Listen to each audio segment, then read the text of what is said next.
What's up? It's your boy Boss.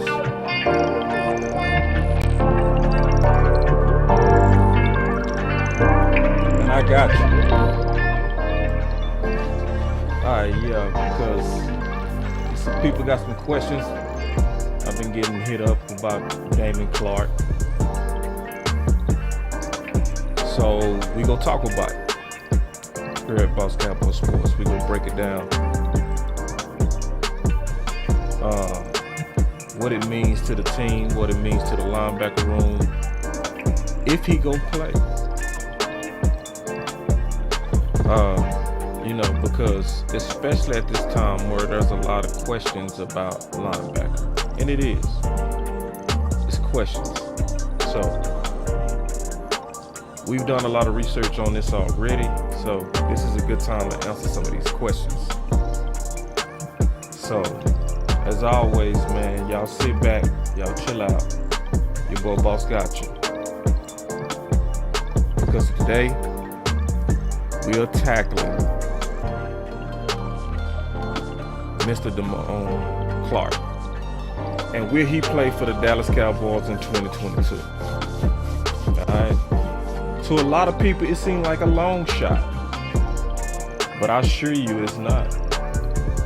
And we go measure this Kool-Aid. Alright? So y'all just sit back, man. I'm stirring it up right now, putting the sugar in. Be right back.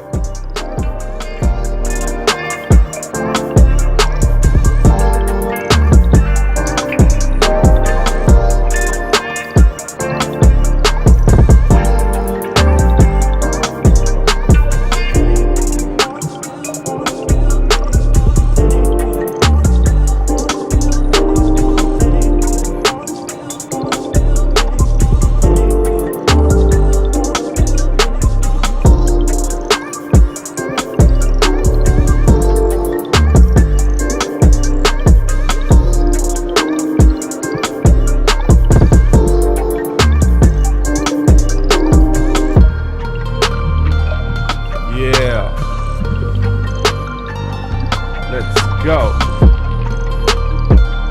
Yeah. Let's go. Yeah. Let's go. Yeah. Let's go.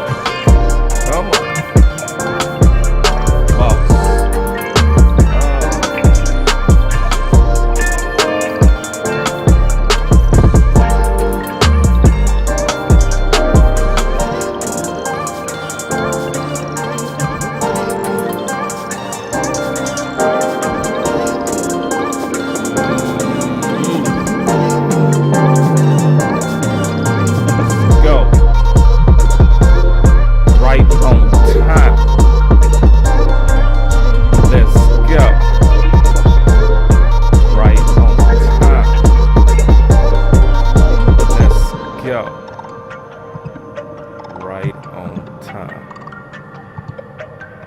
Let's go. Yeah, man.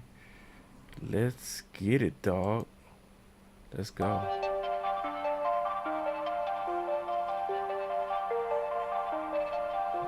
Let's go, man. It's Boss Cowboy, man. I see y'all in the building.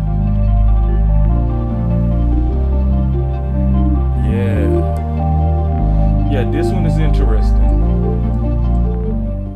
This one is gonna be real interesting, and because obviously I dealt with Damone Clark before. If you haven't, let me scoot over. If you haven't watched the breakdown that I did, I think you go like it even more now, because I did a breakdown on Damone Clark. It's in the description, and it was after we drafted him. All right, and I did a full analysis on him, where we talked about his film. We did a whole breakdown. Obviously, we go always look at the film. And we discussed how he could fit with the Dallas Cowboys. Also, to let everybody know, he was very high on or in the Boss Cowboy guide. I mean, extremely high. Matter of fact, Remember, when I write the offseason book, I write it for people who fit the Dallas Cowboys. So my draft guide is not a rank or a grade that's just based on where they rank in the draft amongst their peers, but it's more so how they rank in relation to them being a fit to the Dallas Cowboys. And before he got the news of his herniated disc in his neck at the combine, I was so high on him that I put a first round target grade on him. So obviously that's extremely high, and higher than most of the draft community.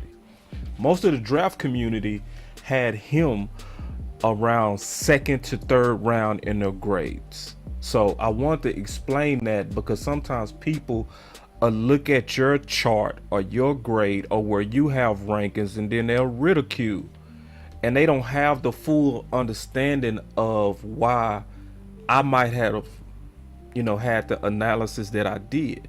So I'm explaining it. All right, so you'll know. And there are some pros and cons to him.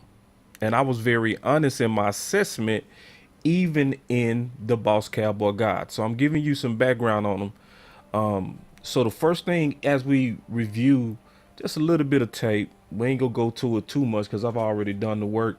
If you want to do the full and you want to see the full film breakdown, just go check out that film breakdown and that full analysis of his all 22. But just as you just looking at him, you can see that he's a specimen. He also was awarded the prestigious number 18 at LSU. As some people might not know this, but it's historical at this point to where when you're considered one of the better players and one of the captains of the defense, they award you at LSU with certain numbers. So he was the one that was awarded the number 18, which there's a long chain of good linebackers for LSU that have been awarded that number to highlight what they mean to the defense, right? So when you look at the history of 18, that tells you a lot about the faith that they had in him, and he was tutored by some of the best. You can see the length, and you can see all those things. That's why he was somebody that the Dallas Cowboys wanted to target. So, and 18 is similar to 7 at LSU, right? So when you see the 7 at LSU, that's given to the best secondary player, the person that they feel like has the most potential to stand out, likely get, and be a good representation of the school, where they sometimes even coin it stuff like DBU and stuff like that. So it's 7 for the defensive backfield, and it's number 18 for the linebacker room. So as you're looking at him, one of the things that obviously stand out, and I already talked about, is his length and his speed, and that's obvious. But let me talk about, since we just really being honest about Damone Clark, I'm gonna really show what I really said, because everything about him is not all peaches and cream. Okay, I'm gonna just be all the way honest with you. Everything ain't perfect, because as I looked at him, I was very honest in my assessment, right? And this is what I said in the Boss Cowboy Guide, and this is before he was a Dallas Cowboy. Remember, I write this about prospects, so I don't know which one of these guys we go draft. All right, so I just gave an honest assessment as I was grading the linebacker group, and I said Damone Clark is the prototypical Dan Quinn linebacker that's athletic, not too bulky, runs very well. Without knowing the design or defensive scheme, Clark seemed out of place and would occasionally get stuck on blocks. Just from looking at him play, I did not see the dominant instincts of a linebacker or somebody that spent a lot of time in the film room to where he could see the plays developing before they happen. But if partnered with Dan Quinn, then bet on tremendous upside. And at that point, it was a if. Now we know it became a reality. And so when you look at the background and you look at what happened, one of the key things to know, it was one of the Dallas Cowboys doctors that discovered the herniated disc. which is similar to what happened with Jalen Smith. It's always kind of an advantage to a team when that team's doctor is the person who also diagnosed it, because then that team could have privileged information. That's also competitive information as you trying to sift through and figure out which one of the guys could be ranked or drafted at a certain position. So when I looked at him and I broke him down, obviously I broke down his film and I broke down all the stats because he has tremendous production. His production is very good. Okay. I mean, a whole lot of tackles, 135 tackles, over half of them solo, and he had 5.5 sacks. So he's all over the field. He's all over the field. So he repped at 18 and he did it well. Okay. But what we here to talk about obviously is he go play, right? Because if you listen to a lot of opinions, most people will say, sit him down, don't touch him, don't leave him alone, let him heal. Well, let me just be honest, and I'm just gonna be honest. I'm seeing a pattern with the Dallas Cowboys and with Jerry Jones and Stephen Jones to where they looking like they are ahead of the game when it comes down to medical miracles, when it comes down to being able to get all the capitalistic advantages of intelligence and intelligence information. Because listen, y'all, I'm gonna be all the way honest and then I'm gonna get back to Damone Clark. But what I'm finna say is super important. I'm gonna be honest, I had no faith that Michael Gallup would have been back in October. No faith. I'm talking about zero. I'm talking about none. Zero.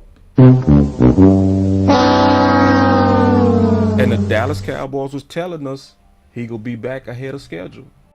It was MDs on Twitter that came out and trolled Dallas for the optimism of saying that anybody saying, an orthopedic doctor said this, anybody saying that Gallup is going to be back before November 10th is giving you organizational optimism.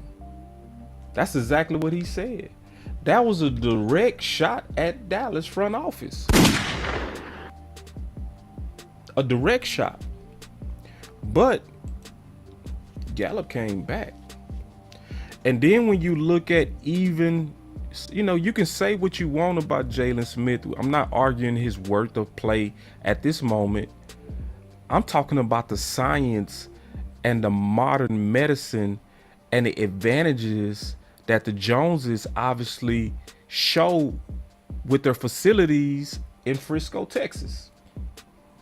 They have some true advantages to where they have went from being, I would say 2 years ago, one of the worst teams in terms of injuries, to right now, it looked like they put all their resources on it. And now they seem to be one of the best teams. Because see, let's just kind of go through a couple of people and just think about what they've been doing with their medical team and everybody that's involved in the restoration of these players. I want y'all to remember that Malik Hooker, according to sportspredictorinjury.com, had a 99% chance last year of re-injury. 99%. And obviously we see he obviously got through that 1% chance, played the whole season, and earned himself a contract. We can even bring up, and I'm just keeping it real on why I'm starting to believe that he could play even more, because I already believe that he could play, and I'm gonna show you why. But even LVE was on a track of injuries faster than even the young Sean Lee. I'm not debating his play right now. I'm only talking about the job that the Dallas Cowboys are doing at being able to take people that had surgeries, even to their neck, even people that had a 1% chance of not being re-injured, where orthopedic doctors spoke out against the front office for talking about the optimism that they had in Gallup having an early return. And we got to say they was right. But then I also know why we have trust issues, and we go talk about that. And I'm still talking about Clark, but I'm more so also answering the question from the thumbnail. Could he play for the Dallas Cowboys in 2022? Because it seemed absurd, but it's not. But see, if I'm being honest, I know what threw us off. I do know what threw us off. What threw us off was Gallimore. That's who threw us off. Because last year he was hurt in preseason. And they was talking about that he should be back within 4 weeks. And we didn't see him to past mid-season, past the bye week. So a lot of us, let's be honest, we felt like front office was some liars. Yeah, we felt like they were some liars. You said 4 to 6 weeks. We haven't seen this man, I think, up until December. But then I thought about it. What really happened with Gallimore? See, remember we was having some issues, and we was having some depth issues in the interior, right? And we was having depth issues in the interior. They actually, in my opinion, just thinking this through, used that time to where he was supposed to be injured, and they was beefing him up to make him the new one tech. Because remember, we lost Urban last year for the season. So likely he could have came back, but I believe they stashed him to get his weight up. Because remember, when he came back, when he was injured, he was a 3 tech. He came back a 1 tech.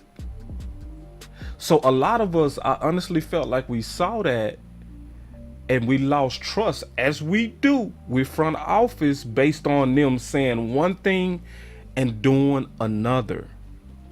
But if we add up all the track records over the last 2 years, it gives me a little bit more hope in some of the promises that was made about certain players, even a potential surprise player in Clark.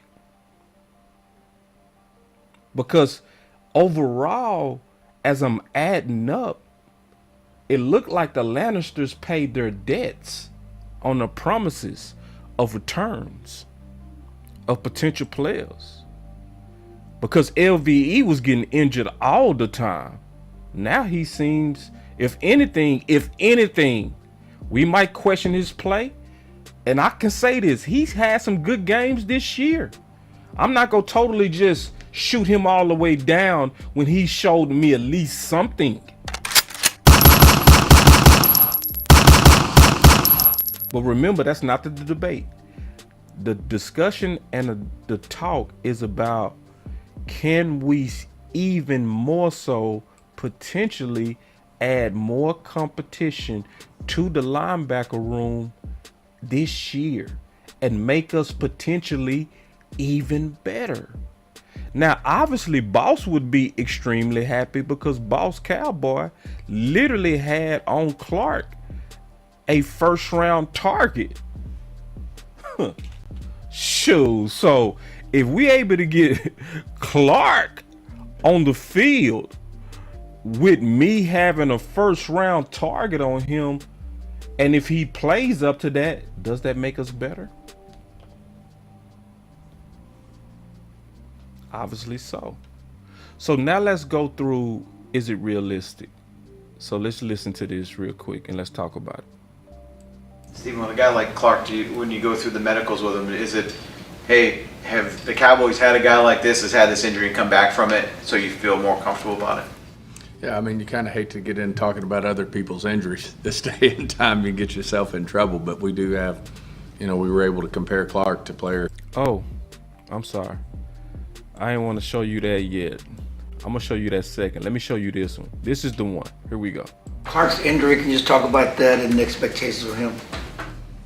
Well, I think we've got a good feel for it in terms of what we're looking at with him. I mean, He said we got a good feel for it and what we looking at it from him. he's definitely going to, at a minimum, be a PUP guy. And he said he gonna be a PUP guy at a minimum.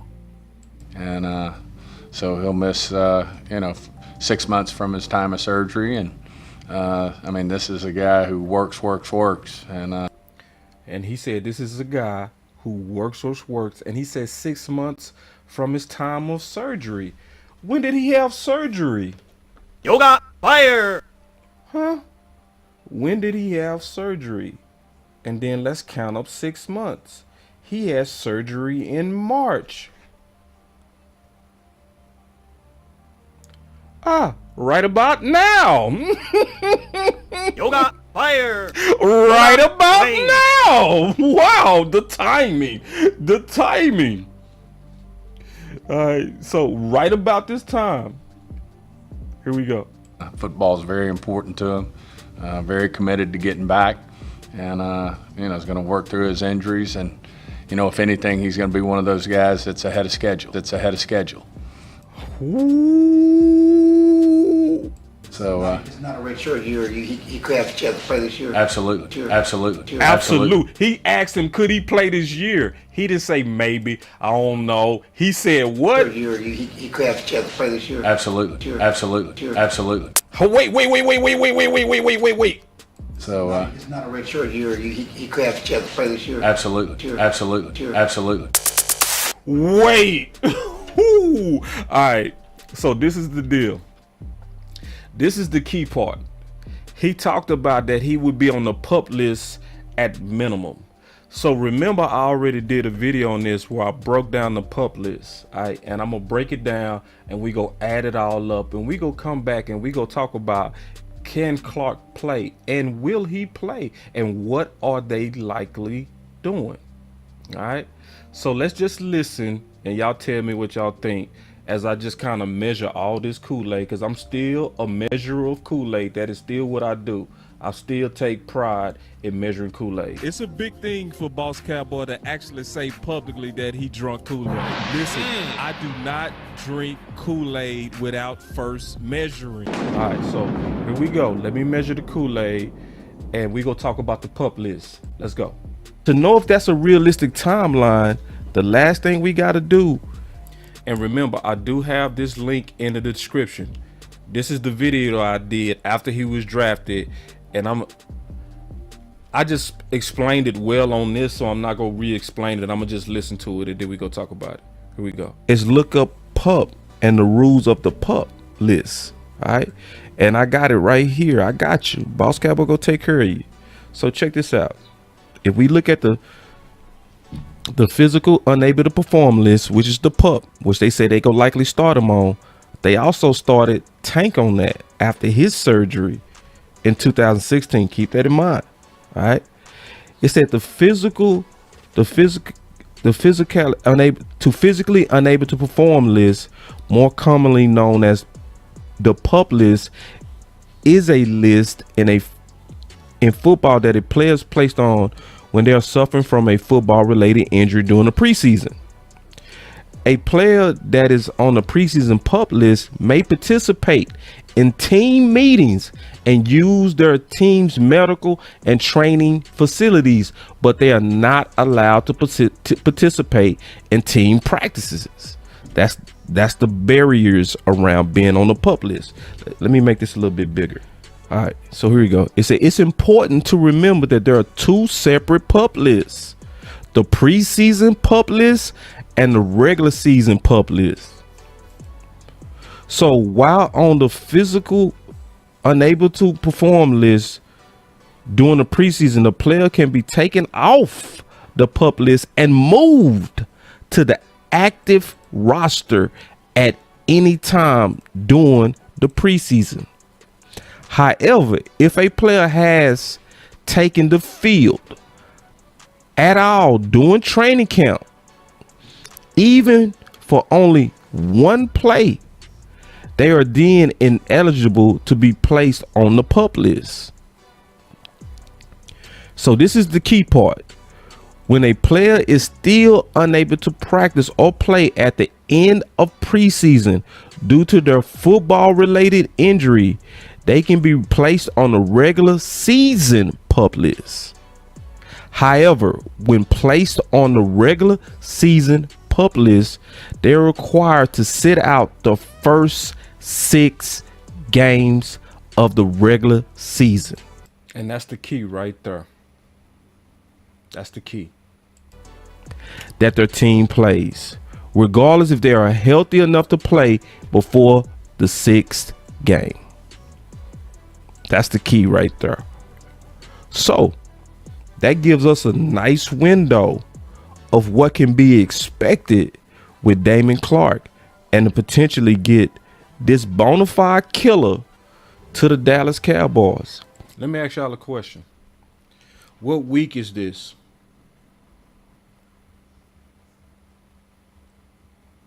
What week is this? Is this week 7? Is this week 8?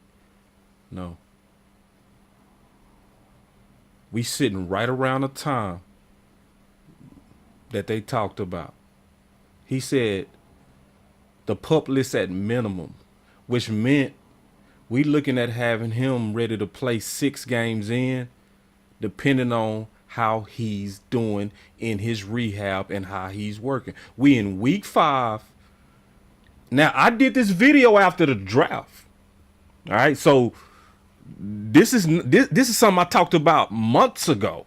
All right, and all I did was listen to Stephen Jones and the window in which he said on day 3 of the draft, and I got the links in the description. I got day 3 of the draft, that whole press conference in the description, as well as the video that I did on this, the full analysis. So isn't it amazing that months ago I'm like hitting this bullseye, but it's not me, it's more so front office. Very bullseye on their plan. And I gotta say, man, I'm proud of the Dallas Cowboys taking this risk. I think it was smart, especially the fact that they got insurance on him through Harper. That was smart. That was smart. So a lot of people hate the fact that we usually take risk in the 2nd round, trying to get 1st round talent. I'm already seeing a bunch of articles going around hating on Sam Williams and all that kind of stuff because of, you know, the allegations that happened that was also determined that he was not guilty of. All right, but that's another story. The issue is the timeline. So they already saying he's ahead of schedule 6 months after the surgery. I would hope that the Dallas Cowboys wait, and I would expect them. Remember that. He is ahead of schedule. And then we go look at what he's been doing since I said that. To do this, I would expect him to wait, even if he's ready around September, right around the end of preseason. I would expect the Cowboys to give him 6 games to put him on the regular season PUP list. Where are we right now? What week is this? Right? To just make sure he's that much more ready.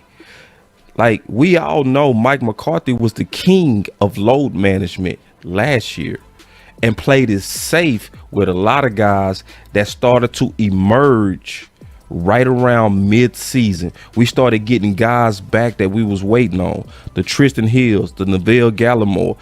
They're going to take their time and they're going to make sure that he's ready to go. But when he comes, y'all get ready. It's gonna be fully Wayne. Yoga fire. Fully Wayne. Because the Dallas Cowboys sneakily got them a second round talent. I say first round when you measure him with Dan Quinn. When you put him with Dan Quinn, that to me, and George Edwards, to me, that even makes it higher. Yep. So basically, I wanted to give y'all the full analysis. All right, so now let's talk about where we are today. All right, so that was then, and where we are today, and then because I'm seeing a lot of comments where a lot of people saying they need to let him heal, they need to let him heal, and listen, I'm cool with that, but at least I want everybody to look at the logic of why they are confident that he can play. So just listen, hear it out, and then let's talk about it. Because I'm seeing some good stuff. I'm hearing good stuff. People like, it's a neck. You can't play with that. I get it. But listen to the logic, and then let's talk about it. Listen. Because they had a point of reference on this. Listen. Stephen, with a guy like Clark, when you go through the medicals with him, is it, hey, have the Cowboys had a guy like this, has had this injury and come back from it, so you feel more comfortable about it? Fantastic question. Because that is the question everybody here wants to know. If you go take a gamble trying to bring a guy back in 2022, do you have a point of reference to give you confidence that this aggressive plan could work? Yeah, I mean, you kind of hate to get in talking about other people's injuries this day and time. You get yourself in trouble, but we do have, we were able to compare Clark to a player on our team that very similar. So yeah. So who could that player be? Because at that time I was thinking it was Tank, but the more and more I did research, the more and more I learned who is that player that he talking about that's on the team that had a similar surgery that is right now on the team and playing.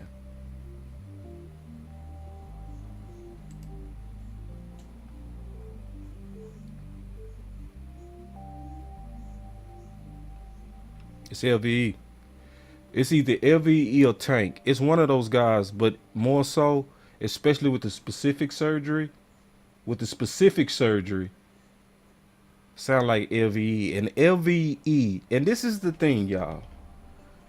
Like, I can see if this was the first time they was doing this. You feel me? I could see if this was the first time. But when you already have somebody that had corrective surgery and been playing since, you modeled him the entire way to know how he would likely heal, and you knew exactly how he would progress. So they not dealing with this from the first time. Just keeping it real. It was their doctor that discovered it. Number one. They was with him the entire time and knew he was ahead of schedule even before he hit the facility with the Cowboys. They did a full analysis to know that this guy is a worker. And he was called a worker. And guess what? He's living up to that now. Mike McCarthy said, he just said that he lives in the gym. He stays up in the Dallas Cowboy facility and he never leaves. They say he's there even on the weekends. Some people heal better because they put in more work than others. I'm just keeping it real. Do y'all remember when everybody was calling T.O. selfish because he had that broke leg and he was so dedicated to trying to make it to the Super Bowl that he was sleeping in a hyperbolic chamber to speed up his healing process and played in the Super Bowl? But how many of y'all or how many people do you actually would actually sleep in a hyperbolic chamber every night to play? So I do understand the caution. I do. I understand the caution. I do. And I get it. But I also do see that he's living up to what he was advertised to be. He is. If you read the reports of all the tweets that's coming out, this is what Mike McCarthy said. Quote, he said, this was today, this morning. He said, Cowboys coach Mike McCarthy on rookie linebacker Damone Clark, Nick, who will practice today for the first time in NFL career. This young man is here every day. I'm talking weekends. He's here all the time. He's ready. That said, team to be smart with him, recognizing layoff and ramp up. See, remember, they said pup list at worst, which would have put him to return around week 6. We are in week 5. What did they do with Peters? Before they start putting them in, they ramped them up slow. But he played. And Peters was off the street. We dealing with a young buck, a young hungry buck who living in the gym. It's a little bit different. So this is something that if we would have listened to them on day 3, they was showing us they was ready. They not surprised. Let's just listen one more time and I'm gonna show you they were not surprised and very prepared. And to be honest, y'all got to give front office credit. You got to give them credit for the intelligence in which they move on personnel decisions. Like, we can get on them about being distractions. We can get on them about being too hands involved and handsy on coaching affairs. But when it comes down to personnel, Jerry, Steven, and Will McClay, cold. I'm just keeping it real. Because if I'm going to smash them for things that I don't like, you also got to credit them when they doing good. And they, to me, some people might not agree with this, but to me, they killing on them personnel. I mean, home run after home run after home run. Listen. Clark's injury, can you just talk about that and the expectations for him? Well, I think we've got a good feel for it in terms of what we're looking at with him. I mean, he's definitely going to, at a minimum, be a PUP guy. And so we defined what that meant. So now y'all know what he was saying by that. He was basically saying we going to be able to put him on the second PUP list, which will have him back by week 6. So he'll miss, 6 months from his time of surgery. And, I mean, this is a guy who works. Is that true? See, that was day 3. So basically, Steven was saying, we know this guy's a worker based on our intel. So this is basically showing you how well the scouts did. The scouts already had a full report on him. They talked to his coaches. They talked to his doctors. They likely talked to his girlfriend. They likely talked to his dog, Fido. They knew everything about him. This is day 3 of the draft. And they said, this guy works. And what did Mike McCarthy say today? He lives in the gym. So was he lying? No. This show you the scouting community for the Dallas Cowboys is the best. Yoga fire. Just hands down, it's the best. They know everything about you before you even think about walking in that building. They was confident in who he is as a person as they was drafting him. And football is very important to him. Very committed to getting back. And, he's going to work through his injuries. And, if anything, he's going to be one of those guys that's ahead of schedule. And see, he said one of those guys. See, that's where sometimes you got to sit back and say, okay, these guys they got a long history of being able to analyze types of players. So you able to say, this guy's work ethic, he will come back ahead of schedule. This guy, he just does just enough, so he gonna be right on time. This guy, Lyle Collins, he always behind, so he likely ain't gonna never be the same. So you can actually look at guys based on how they work and know exactly what type of healing they go have based on what type of person they are. So let me just ask you a question. I'm not knocking nobody, but let's just be honest. When Dak get hurt, do you think he gonna be ahead of schedule or on time or behind schedule? Just think about it from the type of person that he is.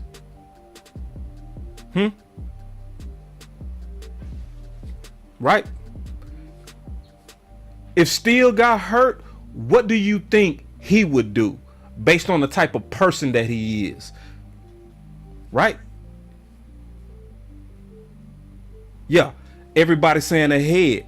And that's what Steven is saying. Steven is saying we've looked under the hood on this guy. And this guy has the temperament and the work ethic to do everything it takes to be prepared to play. Remember, he was a number 18 at LSU. That is not something to sleep on. That means that whole defense said this is our leader and he conducts himself that way. That's what type of guy we got, y'all. I'm just being honest. Listen, I ain't trying to pump him up. I ain't trying to have a cheerleader session. I'm just measuring this Kool-Aid, and this is how it tastes. I'm just being honest, dog. I'm just being honest, dog. You know what I'm saying? I'm just being honest. Steve and them did good. And just like, you know, they should get some props for this, man. Because they hitting this so bullseye, it's scary. This is a fantastic job by Stephen Jones, Jerry, and Will McClay. This ain't even a good job. This is a fantastic job, in my opinion. That's ahead of schedule. So It's not a redshirt year. He could have a chance to play this year. absolutely. And that's confidence, man. Say, listen, you telling me he wasn't confident when he said he can play this year? That wasn't no, I don't know. Chance to play this year. Absolutely. Shit.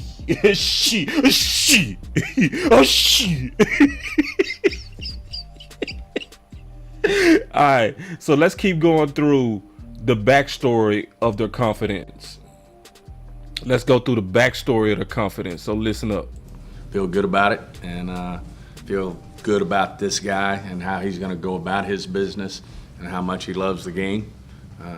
You know, I really think we got our hands around this, and you know, this guy's one hell of a football player when he's healthy. So, and think he'll be healthy. You know, like I said, in time, maybe even to, you know, really help us this year at some point. Ooh. Now this is the day 3 of the draft. Listen, day 3 of the draft. Listen. You know, like I said, in time, maybe even to, you know, really help us this year. Wait. No, he said 2023. He said 2023. No. I didn't hear that. I heard, you know, really help us this year. What year? You know, really help us this year. Whoa, when? You know, really help us this year at some point. So for those who've been rocking with Boss Cowboy Sports for a little while, to be honest, y'all already was anticipating this if y'all watched this video. Now this video had about 8,000 views, so a lot of people already watched this video, but I would recommend watching it again because I go in depth on him. I go in depth on his film. I go in depth on everything, right? I really try to break the whole scenario down, and I'm not bragging. This ain't about trying to say I know it all or nothing like that. But it clearly shows, because I was in tune with what they was saying, that they was also very, very sound on what they predicted was going to happen. And it's happening as they predicted. You know what I'm saying? And so, you know, I want to honestly just give y'all the real, true, measured Kool-Aid analysis on Clark. Because, you know, a lot of people don't know what to think. But when you break it all down and you measure the Kool-Aid, it actually got a nice taste to it, bro. I'm being all the way honest, bro. I'm not trying to hype y'all up. I'm not trying to give y'all no false optimism. I like the fact that they are on schedule. I like the fact that everything that they talked about him on day 3 of the draft is still true on October 5th, 2022. Mike McCarthy say that dude is up there every day, even on the weekends. This dude is getting his full body of work every day. So basically, man, that's the Boss Cowboy analysis on what's going on with Clark. Hopefully I answered some questions that people might have had on him and what's really going on. So my final prediction is I really think what they're doing, and I'm just being honest, I think what they doing is I think they are on target to have him on the field by week 6. I think they are going through the Peters plan to where they brought him in now. They giving him his 21 days and they go ramp him up slow. But we never know what can happen. This dude could be at first ramping up slow because all of us thought Bland, we not gonna see him. Why? Because, Jordan Lewis, he likely not gonna get hurt. Guess who just walked out there and had the ball all of a sudden? Bland. So we don't know what the future is. We don't. But I do want to give credit to our front office. I do. I want to give them credit. Good job. I want to clap it up for them.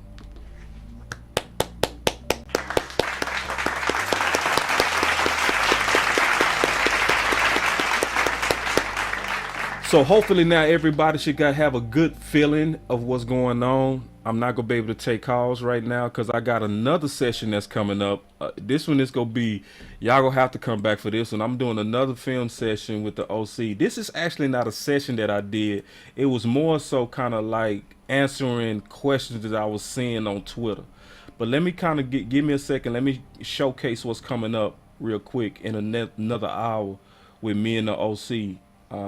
And because we really, this channel is real serious about solving problems, and we like to give the measured perspective and not the hype of what's likely going on. That's just how we try to rock over here, man. You know what I'm saying?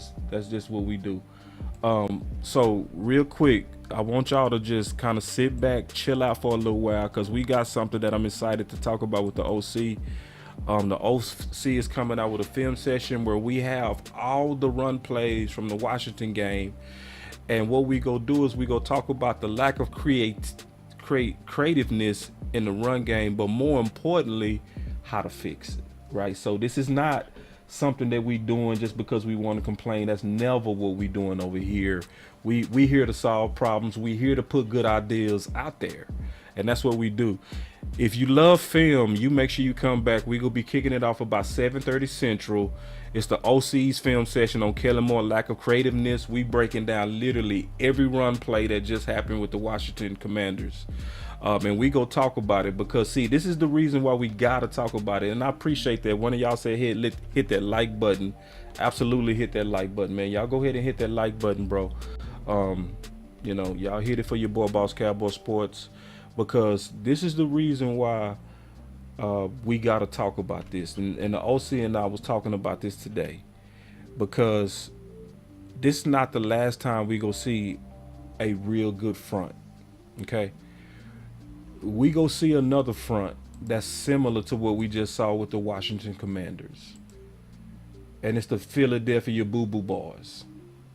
So if we don't talk about ways to improve now, ways to have a better run game plan when we go against them, we know Philly is going to run the ball. And see, we embarrassed the hell out of Philly. We slapped Philly. None of us care about Philly. None of us are intimidated by Philly. We see them talk and get slapped all the time. We know Philly is our little brother. But at the same time, you always got to respect teams that have momentum. And this is one thing about Philly. This ain't nothing about being afraid of Philly, but this is about recognizing the strength of your opponent. This is one thing you got to say about Philly, and this is why we got to study the run game versus the Washington Commanders. Because Philly know who they are. And that's important. When you fighting your enemy, you want to know, do they know themselves? They do have an identity. They know that they're going to run the ball. While we having fights and feuds over what are we, what kind of identity do we have? Are we no identity? Are we a run identity? Are we serious about the run game? Are we serious about having a certain culture? We still figuring that out. Even at 3-1, I'm being real. We are clearly still figuring that out. But those of us who trying to win the division and have a better seat in the playoffs, we gotta study. We gotta study. So come back. We go break down the Washington Commanders, and we go talk about ways to improve and what we gonna need to do together. If you like the video and you see where we coming from, then just share the content so we can try to put it in the airwaves. We want other content creators, because I watch content creators, they watch me. I learn from others, they learn from me. They learn from the OC. We learn from each other.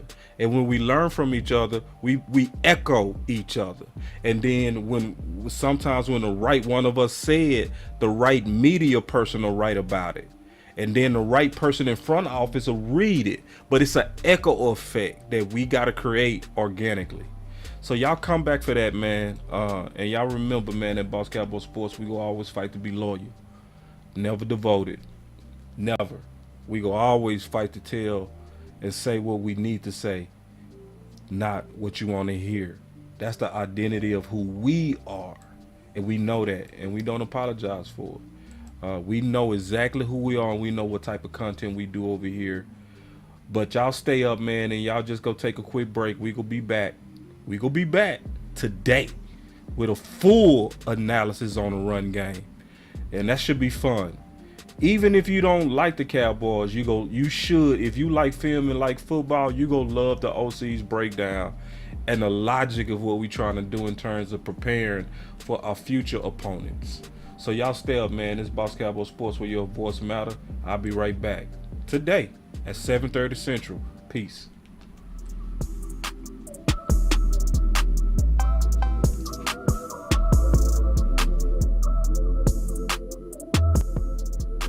Boss Cowboy Sports, where your voice matters.